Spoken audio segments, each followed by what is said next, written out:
దీనికి మంచి పూడిక కూడిచింది, పూడిక కూడా తీయాలి దీంట్లో. దీనికి కోతల గురి అయిపోతుంది. మెయిన్ రోడ్ ఇది, రాపోకలకి రుద్రు నుంచి నిజామాబాద్ వరకు పోయే దారి మెయిన్ రోడ్డు. దీనికి బోంబెట్టు, బొప్పపూరు, ఉనపూరు, గణపూరు, చందూరు, ముసిరా, నిజామాబాద్ వరకు పోయే రోడ్ ఇది. దీనికి కొద్దిగా రోడ్డు కూడా వెడల్పు చేస్తూ కట్ట మంచిగా బలంగా చేయాలని మా రుద్రు రైతుల కోరిక. ఇది ఏ రోజులో చేసారో మా తాతలు చెప్పలేరు, మా తాతలు కూడా చెప్పలేరు. ఏ రోజులో కాకతీయ రాజు రిపేర్ అనేది ఎప్పుడు కూడా కాలేదు. మా గండి అదే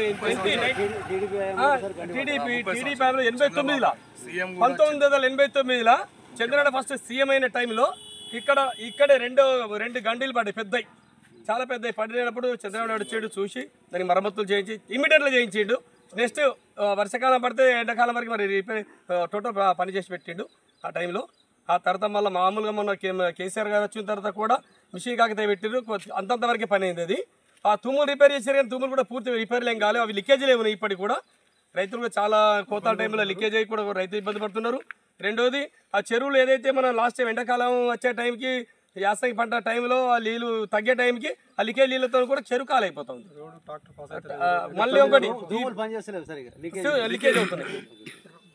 మళ్ళీ రెండోది దీనికి ఇది ఏదైతే ఉందో ఈ మెయిన్ రోడ్డు అంటున్నాం కదా, దీనికి చెరువు కట్ట అనేది చాలా దగ్గరలో ఇది. దీనికి మన రెండు ట్రాక్టర్ కానీ, రెండు లారీలు కానీ, రెండు బండ్లు కానీ పాస్ అయ్యడానికి కొద్దిగా ఇబ్బందిగా ఉంది. అది కూడా జర పెద్ద రోడ్డు కావాలని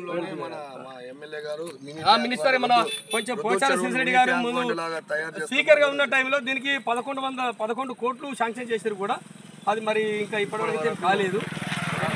దాని విషయాన్ని మన నీటిపారుదల శాఖ మంత్రి కానీ, రెవెన్యూ శాఖ మంత్రి కానీ, స్పీకర్ గారు కానీ, మన రెండోది మన ఉన్న నాయకులందరూ కలిసి దీనికి సహకరించాలని కోరుకుంటున్నాను. రుద్రు చెరువు నిజామాబాద్ జిల్లాలోనే 350 ఎకరాల ఆయకట్టు చెరువు. ఇంత పెద్ద చెరువు గత 2-3 సంవత్సరాలుగా కోతకు గురవుతుంది. ఈ చెరువు ఆయకట్టు పరిధిలో 2500 ఎకరాల ఆయకట్టుకు ప్రశ్నార్థకంగా ఉంది. ఆల్రెడీ 4 తూములు ఉన్నాయి ఈ చెరువుకు. ఈ చెరువు ఎంత పెద్ద మొత్తంకు కోతకు గురవుతుందో స్పష్టంగా కనబడుతుంది. ఈ వర్షాకాలంలోనే మన నీటిపారుదల శాఖ మంత్రి ఉత్తమ్ కుమార్ రెడ్డి గారు ఈ కోతకు గురైనటువంటి చెరువుల పునరుద్ధరణ, తూముల రిపేర్కు బడ్జెట్లో డబ్బులు కేటాయించడం జరిగింది. ఇకనైనా ఈ భారీ ప్రమాదాన్ని అధికారులు గుర్తించి మా రుద్రు చెరువు కట్టను బలోపేతం చేసి ఈ యొక్క ఆయకట్టును కాపాడాలని నేను అధికారులకు కోరుతున్నాను.